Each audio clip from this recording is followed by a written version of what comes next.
Par conséquent, c'est la Cour suprême qui fait office de deux. Nous allons rediriger les actions devant la même Cour et je vous prends au défi, vous verrez que la même Cour suprême va se dire et dira autre chose. Parce que dans ce pays, nous n'avons pas une justice, nous avons une parodie de justice et une justice qui n'est pas indépendante. Nous allons le faire, nous vous inviterons, vous viendrez pour constater qu'en moins de 2 semaines, cette justice dira autre chose que ce qu'elle a dit aujourd'hui. C'est une justice qui est dite suivant la tête du client. Parce qu'on veut condamner Moïse Katumbi, eh bien on emprunte une voie. Et parce que là on ne veut pas qu'il intente une action, on empruntera aussi un autre raisonnement par le même juge. Et la justice, c'est la justice divine. Ce n'est pas la justice des hommes. Parce que celle des hommes, elle est faite avec les imperfections du système dans lequel ils évoluent. Aujourd'hui, nous avons assisté à une tragicomédie de la justice et du pouvoir congolais qui empêche à ce que Moïse Katumbi ne puisse revenir au Congo pour répondre des préventions qui lui sont reprochées, qui ne délivre pas de visa à un autre prévenu, Daryl Lewis, mais qui se permet de dire qu'ils ne peuvent être assistés ou ils ne peuvent être représentés dans cette affaire, sans doute pour obtenir une condamnation par défaut.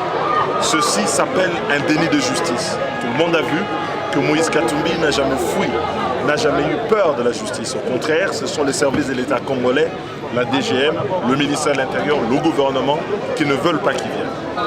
Autre fait marquant, c'est de voir qu'on attache des effets de droit à une ouverture d'une information judiciaire pour un dossier qui n'existe pas.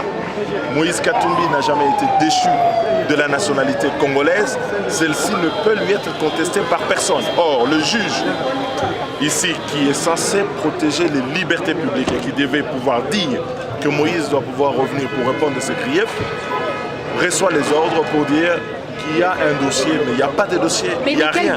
C'est de l'acharnement. Bah, écoutez, ici on vient dire que Moïse a recruté des mercenaires. Personne n'a jamais vu ces mercenaires. Les armes dont étaient équipés ces mercenaires n'ont jamais été exhibées. Même si le Conseil des ministres s'est fendu dans un communiqué à l'époque pour dire qu'ils avaient trouvé des armes et qu'il y avait plus de 600 mercenaires au Katanga. Tout ceci, c'est du bluff. C'est un montage grossier fait pour écarter un adversaire politique, empêcher que le peuple congolais, les millions de Congolais qui sont derrière Moïse Katumbi, ne puissent s'exprimer. Mais nous allons nous battre jusqu'au bout. Mais M. Sessanga, en tant que parti politique, Ensemble attend quoi exactement de ce procès?